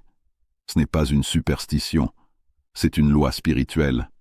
La sympathie aligne l'homme sur le courant créateur de la vie. Elle se manifeste aussi dans le langage. Allen souligne que la manière de parler révèle le degré de sympathie d'un individu. Les paroles dures, ironiques, destructrices reflètent un cœur fermé. Les paroles claires, encourageantes et justes traduisent un cœur ouvert. L'homme sympathique choisit ses mots comme un jardinier choisit ses graines. Il sait que la parole peut construire ou détruire. Il parle pour élever, non pour blesser. Et c'est pourquoi sa voix porte, son influence grandit. Les gens se souviennent de lui, non pour ce qu'il a pris, mais pour ce qu'il a donné. La sympathie s'étend à toutes les formes de vie. L'homme véritablement riche de cœur ne se limite pas aux humains. Il respecte les animaux, la nature, tout ce qui vit. Il comprend que la vie est une et que blesser une partie, c'est affaiblir le tout. Ce respect universel engendre une paix intérieure profonde. Il donne à la prospérité une dimension spirituelle. L'homme sympathique vit en harmonie avec la vie elle-même, et cette harmonie attire la bénédiction. Car la vie favorise toujours ceux qui la respectent. Allen remarque encore que la sympathie ne s'enseigne pas par des discours, mais par l'exemple. Un homme peut lire tous les livres de morale, mais s'il garde le cœur fermé, il restera pauvre en relations et en paix intérieure. La sympathie naît de l'expérience, de la compréhension, de la conscience de notre humanité commune. Elle grandit chaque fois que l'on choisit la bonté au lieu de la dureté, la patience au lieu de l'impatience, le dialogue au lieu du jugement. C'est un art, une discipline du cœur aussi exigeante que la systématisation l'est pour l'esprit. Dans la pratique, la sympathie rend tout plus simple. Les affaires deviennent plus fluides, les collaborations plus harmonieuses, la vie plus agréable. Elle élimine les frictions inutiles, les malentendus, les tensions. L'homme sympathique transforme les environnements où il passe. Son attitude pacifie, inspire confiance, ouvre des portes. Allen rappelle que même dans les situations difficiles, la sympathie garde sa puissance. Face à la critique, elle répond par la compréhension. Face à l'injustice, elle garde sa dignité. Elle ne se laisse pas entraîner dans la colère, car elle sait que la colère est une forme de faiblesse. La sympathie est calme, forte, patiente. C'est pour cela que les hommes et les femmes vraiment prospères sont presque toujours sympathiques. Leur richesse n'est pas seulement financière, elle est humaine, émotionnelle, morale. Ils comprennent que leur réussite dépend du bien-être de ceux qui les entourent. Ils cherchent à élever, à inspirer, à soutenir. Leur fortune devient une source de bien, et c'est pour cela qu'elle dure. Allen insiste. La richesse bâtie sur la sympathie est bénie. Celle qui se construit sur la froideur ou la cruauté se dissout tôt ou tard. Être sympathique, c'est donc être en accord avec la loi la plus profonde de la vie, la loi de l'unité. Rien n'existe isolément, tout est relation. La richesse matérielle, la santé, la paix, l'amour, tout cela dépend du degré d'harmonie que l'on entretient avec les autres. L'homme sympathique vit dans le courant de la vie, l'homme égoïste lutte contre lui, et c'est pourquoi le premier avance avec aisance, tandis que le second s'épuise. La sympathie n'est pas une option morale, c'est une clé de puissance. Au fond, la sympathie n'est rien d'autre que l'amour mis en action, un amour sobre, lucide, constant. Non pas le sentiment passager, mais la compréhension profonde qui relie tous les êtres. C'est la force la plus subtile et la plus efficace de l'univers. Elle guérit, elle unit, elle attire. Et celui qui en fait le centre de sa vie ne peut qu'attirer la prospérité sous toutes ses formes, car la sympathie est le souffle même de la vie qui circule librement à travers lui. James Allen conclurait ainsi « L'homme sympathique n'a jamais besoin de chercher la richesse, c'est elle qui vient à lui. Car la sympathie, en vérité, est la richesse elle-même, dans sa forme la plus pure. » Pierre 6. La sincérité. La sincérité, pour James Allen, est l'un des plus puissants piliers de la richesse véritable.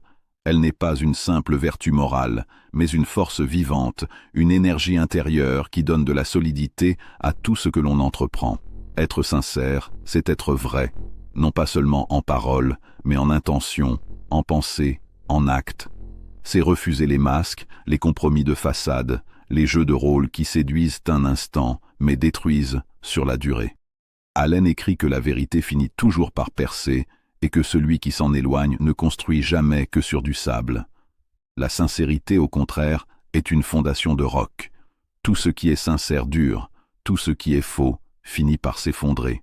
La sincérité commence d'abord envers soi-même. Beaucoup d'hommes prétendent être honnêtes avec les autres, mais mentent chaque jour à leur propre conscience.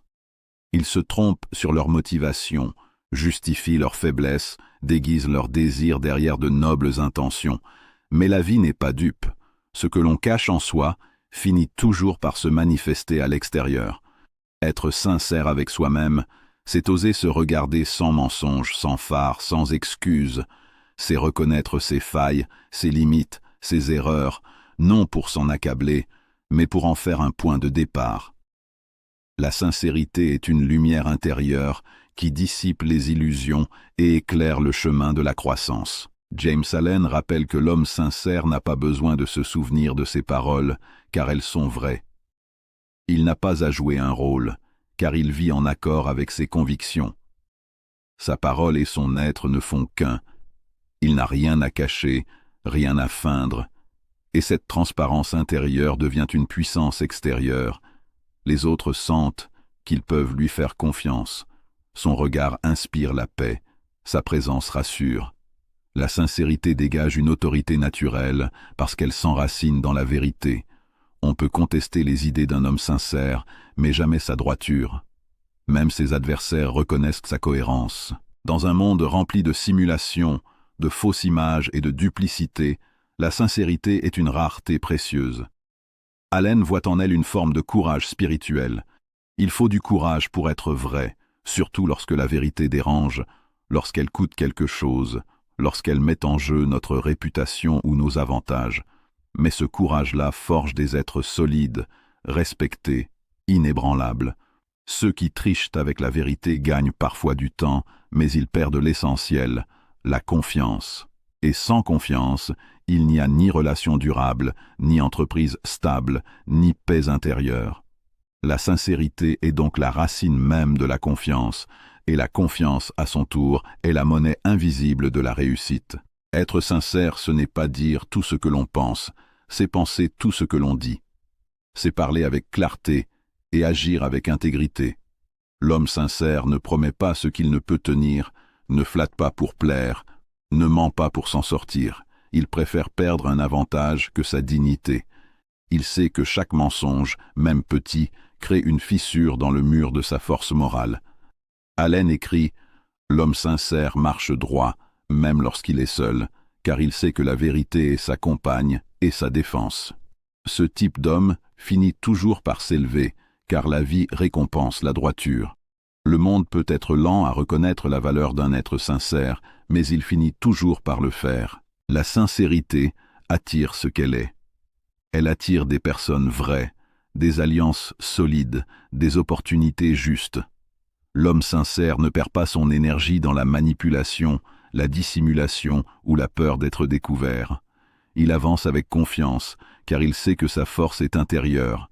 Rien ne peut le surprendre, rien ne peut le compromettre, puisqu'il n'a rien à cacher. Cette paix intérieure est une richesse en soi. Tandis que le menteur vit dans l'angoisse de ses contradictions, le sincère dort tranquille. Il n'a pas besoin de fuir son reflet, car il y voit la vérité. La sincérité est aussi la base du charisme durable. Les grands leaders, qu'ils soient spirituels, politiques ou entrepreneuriaux, partagent ce point commun. Une authenticité indéniable. Les foules ne suivent pas les masques, elles suivent les cœurs vrais. Même ceux qui ne savent pas expliquer pourquoi sont attirés par un homme sincère, car la vérité dégage une vibration puissante.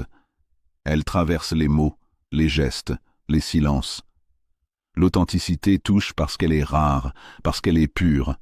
Elle n'a pas besoin de se justifier. James Allen illustre la sincérité à travers l'exemple des bâtisseurs de grandes entreprises ou de grandes œuvres spirituelles.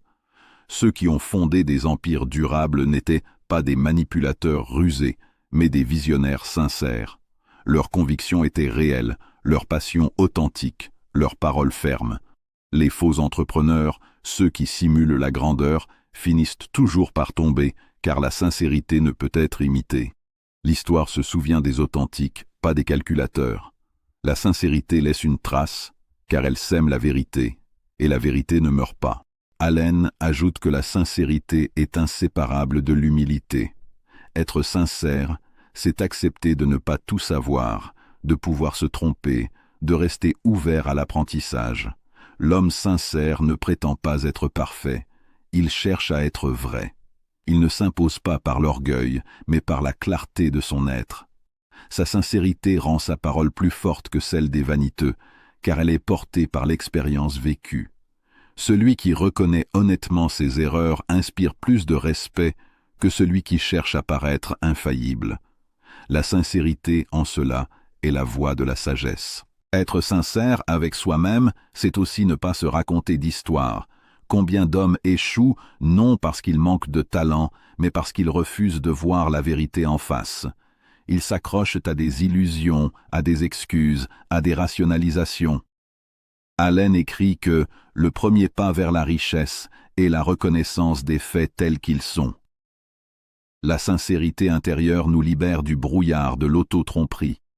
Elle nous confronte à notre réalité, parfois dure, mais toujours féconde. Ce n'est qu'en acceptant la vérité que l'on peut la transformer. La sincérité ne dépend pas du contexte. Elle est un état d'être. Elle s'exprime aussi bien dans les grandes décisions que dans les gestes ordinaires. L'homme sincère respecte sa parole, même lorsqu'elle ne lui rapporte rien. Il agit de la même manière en public qu'en privé. Il ne se déguise pas selon les circonstances. Ce qu'il est à la lumière, il l'est aussi dans l'ombre. C'est cette cohérence qui donne de la puissance à son existence. Elle attire le respect sans qu'il ait besoin de le réclamer. Allen met en garde contre la fausse sincérité, celle qui se donne en spectacle, qui cherche à impressionner. La vraie sincérité est silencieuse, discrète, humble. Elle ne cherche pas à prouver, mais à être. Elle ne revendique pas sa droiture, elle la manifeste simplement. C'est cette simplicité qui lui donne son éclat. Dans un monde saturé de mots creux et d'images fabriquées, un seul acte sincère a plus de valeur que 1000 discours. La sincérité rend la vie claire. Elle simplifie les relations, les décisions, les objectifs. Là où règne le mensonge et la duplicité, tout devient compliqué. La sincérité aligne l'esprit, le cœur et l'action. Elle crée un flux naturel, un ordre intérieur. Et cet ordre attire la prospérité, car l'univers répond à la vérité, non à la fausseté.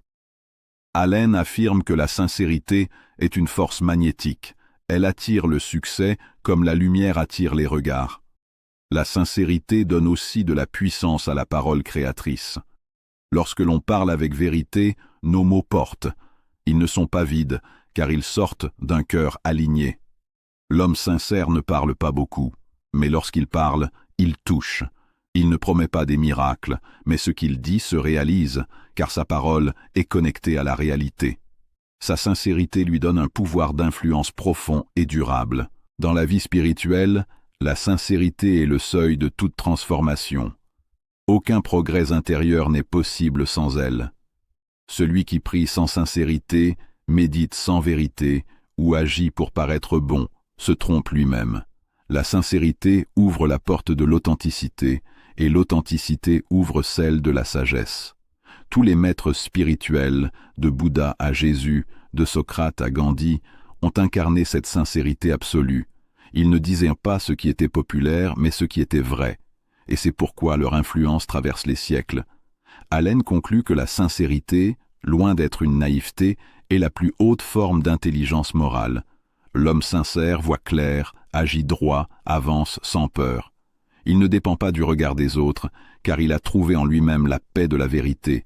Il peut affronter la critique, la solitude, les épreuves, sans perdre son équilibre, car sa conscience est son guide.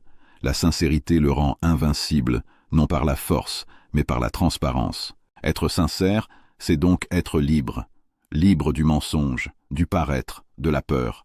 C'est marcher dans la lumière, sans crainte que l'ombre nous trahisse. Et cette liberté-là est la plus belle des richesses. Car la sincérité n'est pas seulement une qualité morale, c'est une puissance créatrice, une lumière intérieure qui éclaire la route de celui qui choisit de vivre en vérité. Ainsi, James Allen nous enseigne que toute richesse véritable repose sur ce socle inébranlable. La sincérité n'est pas une option, c'est une loi. Ceux qui la cultivent peuvent perdre un instant, mais ils gagnent l'éternité, car tout ce qui est faux finit par s'effacer. Mais la vérité, elle, demeure et fructifie.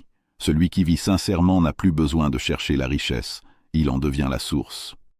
Pilier 7. L'impartialité. L'impartialité, selon James Allen, est le pilier silencieux mais essentiel de la sagesse pratique. Elle représente l'équilibre parfait de l'esprit, cette stabilité intérieure qui permet de voir les choses telles qu'elles sont, sans être aveuglé par les passions, les jugements ou les émotions. Être impartial, c'est être juste, objectif et profondément maître de soi. C'est posséder cette sérénité qui ne se laisse pas troubler par la colère, la peur ou les préjugés.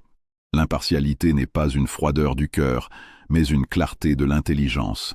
Elle permet d'agir avec équité, de décider avec sagesse et de prospérer avec constance.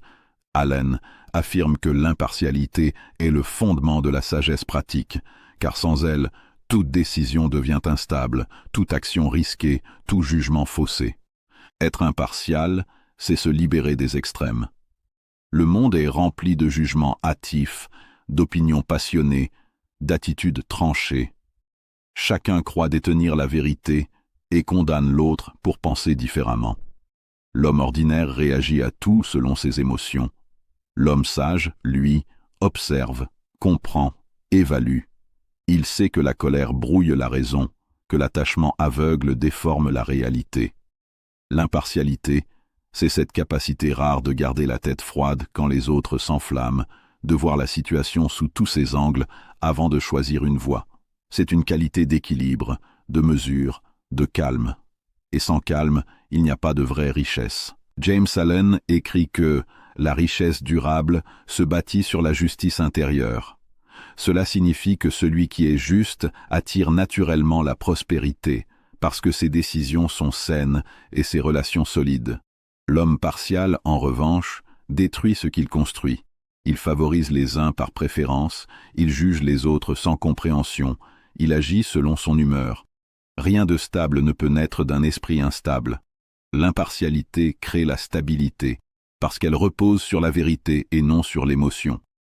Celui qui agit justement, même contre ses intérêts immédiats, finit toujours par récolter le fruit de sa droiture.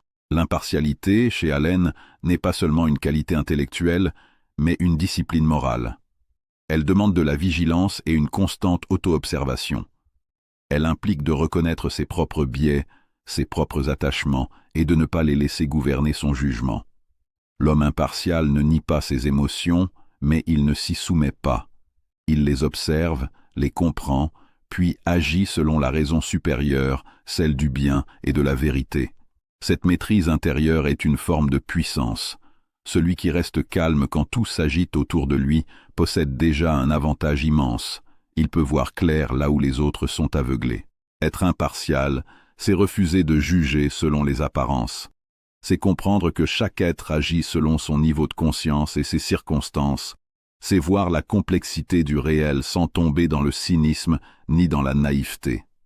L'homme impartial ne condamne pas hâtivement, il cherche à comprendre.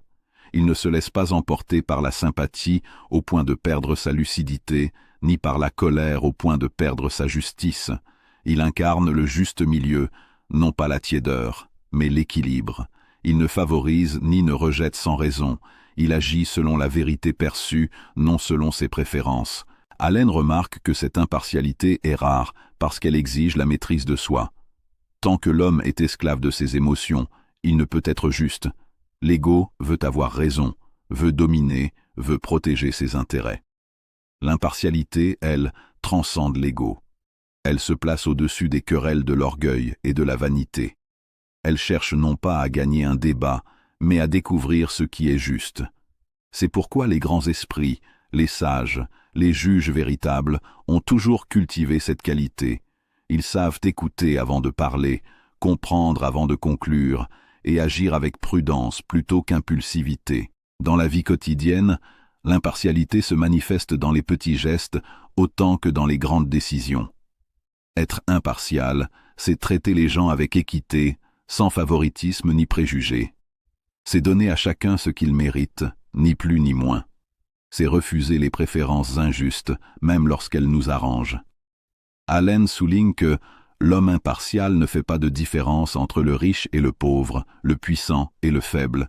Il voit en chacun une âme en évolution. Cette vision élargie crée une paix intérieure, car elle nous libère du ressentiment et de la comparaison. Elle nous ancre dans la justice universelle. L'impartialité protège également contre les excès de la passion et de la peur. L'homme impartial ne se laisse pas dominer par les émotions collectives. Il garde sa lucidité dans la tempête. Quand la foule s'enflamme, il reste calme. Quand la panique saisit les autres, il garde la raison. C'est cette stabilité qui fait de lui un véritable pilier. Dans les affaires, cette qualité se traduit par la capacité à prendre des décisions réfléchies, à ne pas réagir sous l'emprise de l'émotion, à évaluer les risques avec sang-froid. L'impartialité devient alors un atout stratégique. Elle empêche les erreurs nées de la précipitation ou du favoritisme. Mais cette qualité ne s'acquiert pas sans effort. Elle exige un long travail intérieur, une vigilance constante sur ses pensées. Allen enseigne que l'homme devient impartial lorsqu'il cesse de se considérer comme le centre du monde. Tant que l'ego domine, tout est interprété à travers le prisme du moi, ce qui me plaît, ce qui me blesse, ce qui me sert. L'impartialité naît quand l'homme élargit son regard, quand il se place du point de vue de la vérité et non de son intérêt personnel. C'est alors qu'il peut voir les choses dans leur juste mesure, sans déformation. L'impartialité est la sœur jumelle de la sagesse. Sans elle, la sagesse est impossible, car l'esprit biaisé ne peut percevoir clairement. Celui qui juge selon ses préférences ne voit qu'une partie du réel. L'homme impartial, au contraire, voit le tout. Il comprend que chaque cause a ses effets, que chaque action a ses raisons. Il ne se hâte pas de condamner ni de louer, car il sait que la vie est complexe et que la vérité se révèle avec le temps. Cette patience, cette modération, cette clarté sont les marques du sage. Allen met en lumière une autre dimension de l'impartialité, son lien avec la paix intérieure. L'homme impartial est paisible, car il ne se laisse pas troubler par les injustices apparentes. Il sait que la justice universelle agit toujours, même si elle semble lente. Il n'a pas besoin de se venger ni de s'indigner à tout moment. Il laisse la vie équilibrer les choses. Cette foi dans l'ordre moral de l'univers le rend serein. Il agit selon sa conscience et laisse le reste au temps. Cette attitude lui donne une force tranquille, une assurance qui attire le respect. Dans les relations humaines, l'impartialité est un ciment de confiance. Les autres sentent qu'ils peuvent compter sur l'homme impartial. Il ne favorise pas l'un au détriment de l'autre, ne manipule pas, ne juge pas sans écouter. Il devient un médiateur naturel, un point d'équilibre dans les groupes. Sa présence apaise, car elle incarne la justice. L'impartialité transforme les relations, car elle met fin aux conflits de vanité et de rivalité. Elle crée un terrain de coopération authentique. Allen note que l'impartialité est inséparable de la compassion. Être impartial ne veut pas dire être indifférent. Cela signifie aimer la vérité plus que ses préférences, et comprendre que la justice véritable ne se sépare jamais de la bonté. L'homme impartial est juste parce qu'il est aimant, et aimant parce qu'il est juste. Il ne cherche pas à punir, mais à équilibrer. Il ne juge pas pour condamner, mais pour éclairer. Sa justice est douce, sa fermeté bienveillante. Dans le domaine spirituel, l'impartialité représente la vision de l'âme éveillée. Celle-ci ne distingue plus selon les apparences, mais selon la lumière intérieure. Elle voit le bien et le mal comme des étapes dans le développement de la conscience. L'homme impartial comprend que même l'erreur a son rôle dans l'apprentissage. Cette compréhension profonde le rend patient, tolérant et sage. Il n'excuse pas tout, mais il comprend tout. Et cette compréhension devient sa paix. La prospérité véritable, selon Allen, ne peut venir que d'un esprit impartial, car celui qui juge mal agit mal, et celui qui agit mal finit par récolter la confusion. L'homme impartial, lui, agit selon des principes stables. Il choisit avec discernement, investit avec sagesse, traite les autres avec équité. La vie, en retour, lui accorde stabilité et réussite. La richesse aime l'ordre, et l'impartialité est la forme la plus haute de l'ordre moral. Être impartial, c'est donc être libre de ses préjugés. C'est se tenir au centre de la balance, sans pencher ni d'un côté ni de l'autre. C'est refuser les excès, les jugements rapides, les émotions destructrices. C'est vivre selon la raison et la conscience, non selon les impulsions. L'impartialité est une paix vivante, une lumière stable qui éclaire toutes les situations. Elle rend l'homme invincible, car rien ne peut le troubler. Allen conclut en affirmant que l'homme impartial est semblable à une montagne. Les vents peuvent souffler, mais il demeure immobile. Cette image résume parfaitement ce pilier. L'impartialité, c'est la force tranquille de celui qui reste droit au milieu du tumulte. C'est la sagesse qui observe sans s'émouvoir, juge sans condamner, agit sans violence. Elle donne à l'homme une stabilité intérieure telle que ni la réussite ni l'échec ne peuvent l'altérer. Et c'est cette stabilité, plus que toute autre chose, qui attire la vraie richesse, celle qui ne dépend pas des circonstances, mais de la paix du cœur et de la clarté de l'esprit. Pilier 8. L'autoreliance, l'autonomie. L'autoreliance, ou autonomie spirituelle, représente le sommet des 8 piliers de la richesse selon James Allen. C'est la couronne invisible qui unifie toutes les vertus précédentes, l'énergie, l'économie, l'intégrité, la systématisation, la sympathie, la sincérité et l'impartialité trouvent ici leur accomplissement, car si l'homme n'apprend pas à se tenir debout par lui-même, toutes ses autres qualités demeurent dépendantes des circonstances extérieures. L'autonomie n'est pas l'isolement, ni la fierté, ni le refus de l'aide. Elle est la confiance intérieure, cette certitude tranquille que la source de la force, de la sagesse et de la paix ne se trouve pas hors de soi, mais dans la profondeur de sa propre conscience. Allen affirme que celui qui s'appuie sur son esprit trouve une force que rien ne peut briser. Ce n'est pas un simple appel à la confiance en soi au sens moderne, mais une invitation à la reliance spirituelle, à cette union silencieuse avec la loi intérieure qui gouverne la vie et la vérité.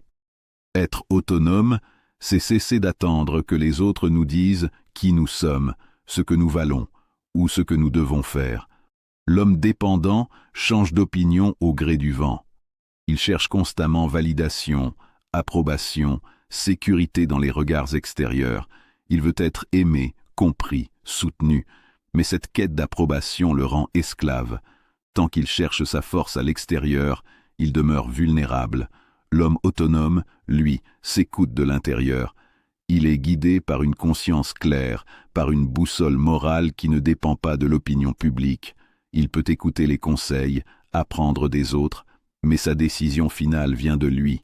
Sa foi en la vérité qui habite son esprit est plus forte que toutes les pressions du monde. James Allen nous enseigne que la véritable liberté naît de l'intérieur. Tant que nous cherchons notre paix dans les circonstances, nous restons captifs. Le bonheur dépendant est un mirage. Il s'évanouit dès que la situation change. L'homme libre, lui, porte sa paix en lui-même. Il a appris à ne pas attendre que le monde soit juste pour être en paix, ni que les autres l'approuvent pour se sentir légitime. Il vit selon des principes immuables. Cette autonomie intérieure lui donne une puissance silencieuse. Il ne fuit plus devant les épreuves, car il sait que sa force ne vient pas de ce qu'il possède, mais de ce qu'il est. L'autonomie spirituelle est le fruit d'un long apprentissage. Elle exige d'abord de se connaître soi-même, de découvrir ses propres valeurs, de reconnaître ses faiblesses et de les transformer. L'homme dépendant cherche des excuses, l'homme autonome cherche des solutions. L'un attend que le monde change, l'autre change lui-même. Cette responsabilité radicale est la clé de la liberté. Allen écrit que l'homme qui s'appuie sur sa propre âme découvre en elle une source inépuisable de ressources. Cela signifie que tout ce dont nous avons besoin pour vivre pleinement, la créativité, la sagesse, la force morale, est déjà en nous. Mais la plupart des gens ignorent cette richesse intérieure, car ils ont appris à dépendre. Ils attendent que d'autres pensent, décident, dirigent. Ils suivent le mouvement plutôt que d'écouter la voix intérieure qui murmure la vérité. L'autonomie ne signifie pas rejet de la société, mais indépendance d'esprit. L'homme autonome peut vivre parmi les autres sans perdre son individualité. Il participe au monde sans se laisser modeler par lui.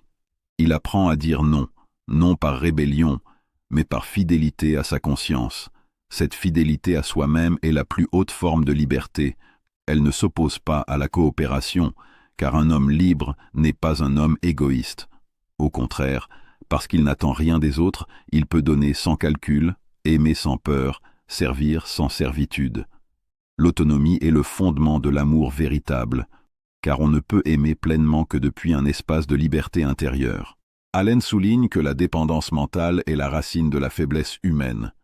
Celui qui dépend trop de l'opinion d'autrui finit par douter de tout, même de sa propre valeur. Il perd la clarté de sa pensée et devient l'écho de la voix des autres. L'autonomie, elle, redonne à l'esprit sa force créatrice. Elle permet à l'homme de penser par lui-même, d'observer, de juger, d'innover. Tous les grands esprits de l'histoire, philosophes, inventeurs, réformateurs, artistes, ont été des êtres profondément autonomes. Ils ont suivi leur intuition, même quand le monde entier se dressait contre eux. Cette indépendance intellectuelle est une marque de grandeur. Elle demande du courage, car penser par soi-même, c'est souvent marcher seul. Mais c'est une solitude féconde, car elle relie directement à la vérité. L'autonomie spirituelle est aussi une foi profonde en l'ordre de la vie.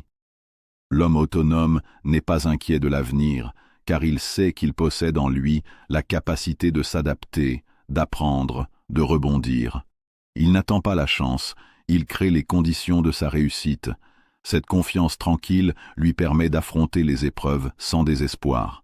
Même dans la perte, il conserve la certitude que la source de son bien-être ne dépend pas des circonstances. Allen insiste sur ce point. Celui qui se repose sur la vérité en lui-même ne peut jamais être pauvre ni abandonné. Cette phrase résume toute la philosophie de la richesse intérieure. L'autonomie, c'est aussi la maturité spirituelle. C'est le moment où l'homme cesse de vivre dans la plainte et la comparaison. Il ne se définit plus par ce qu'il n'a pas, mais par ce qu'il est capable d'accomplir. Il comprend que chaque difficulté est une leçon, chaque obstacle, un appel à la croissance. Cette attitude transforme la vie entière. L'homme autonome ne demande plus « Pourquoi cela m'arrive-t-il ?» mais « Qu'est-ce que cela m'enseigne ?» Il devient son propre maître non par orgueil, mais par éveil. Il découvre que la vie extérieure n'est que le reflet de son état intérieur et qu'en changeant en lui, il change le monde autour de lui. Allen nous rappelle que la dépendance n'est pas seulement matérielle, mais aussi émotionnelle et intellectuelle. Beaucoup se croient libres parce qu'ils vivent seuls ou gagnent leur argent, mais ils restent prisonniers de l'opinion, du désir d'être approuvés, de la peur du rejet. L'autonomie véritable, elle, commence quand l'esprit ne dépend plus de rien d'extérieur pour exister en paix. Quand la louange ne monte pas à la tête et que la critique ne blesse plus le cœur, alors la liberté est atteinte. C'est une paix stable, indépendante des fluctuations du monde. L'homme autonome devient alors un centre de force et d'inspiration. Les autres se sentent rassurés en sa présence, car il dégage une stabilité rare. Il ne cherche pas à dominer, mais à être. Sa tranquillité intérieure attire naturellement le respect et la confiance. Il n'impose pas son opinion, il la vit. Et cette cohérence silencieuse influence plus profondément que les discours. L'autonomie rend l'homme magnétique, car elle est la manifestation la plus pure de la confiance en la vie. Dans le domaine matériel, cette autonomie se traduit par la créativité et l'initiative. L'homme qui dépend des autres pour ses idées ou sa sécurité financière reste limité. L'homme autonome, lui, crée des opportunités. Il n'attend pas que les circonstances soient favorables, il les rend favorables. Il développe la discipline, la compétence, la persévérance nécessaires pour transformer sa vision en réalité. Allen considère que la prospérité durable est impossible sans cette capacité à agir par soi-même. L'autonomie est donc la condition de toute réussite stable, car elle libère de la peur du manque et de la dépendance à autrui. Spirituellement, l'autonomie est le retour à la source. C'est la réalisation que Dieu, la vérité, la sagesse, la paix, tout cela réside en soi. L'homme autonome n'a pas besoin d'intermédiaire pour entrer en contact avec le divin. Il sait que chaque pensée juste, chaque action droite, chaque instant de paix intérieure le relie à la loi universelle. Il devient un canal direct de la lumière. Cette conscience lui donne une force inébranlable. Même dans la solitude, il ne se sent jamais seul. Il marche avec la vérité comme avec une compagne silencieuse. L'autonomie est donc la culmination de tous les piliers précédents. L'énergie lui donne la force d'agir, l'économie la prudence, l'intégrité la droiture, la systématisation l'ordre, la sympathie le lien, la sincérité la transparence, l'impartialité la justice. Mais c'est l'autonomie qui les unifie et les rend vivants. Sans elle, toutes ces qualités restent dépendantes de conditions extérieures. Avec elle, elles deviennent naturelles, spontanées, solides. L'homme autonome n'a plus besoin d'efforts pour être vertueux, il est simplement lui-même, et en étant lui-même, il est en harmonie avec la vérité. James Allen clôt son enseignement sur cette idée sublime. La véritable richesse est la liberté intérieure. Ce n'est ni l'or ni la gloire, mais la certitude intime que rien d'extérieur ne peut vous enlever votre paix. L'homme autonome n'est pas celui qui rejette le monde, mais celui qui le traverse sans s'y perdre. Il agit, travaille, aime, crée, mais son centre demeure inébranlable. Il sait qu'il est relié à une source infinie et cette conscience le rend invincible. C'est cela, la richesse suprême, la reliance intérieure, la foi tranquille en sa propre lumière, et celui qui la découvre, même au cœur de l'épreuve, peut dire comme Allen « Je suis riche, non de ce que j'ai, mais de ce que je suis ». Les 8 piliers de la richesse que nous avons explorés ne sont pas de simples principes économiques ou moraux, ils forment un véritable chemin d'évolution intérieure. James Allen, dans sa sagesse intemporelle, nous enseigne que la prospérité véritable naît toujours du dedans avant de s'exprimer au dehors.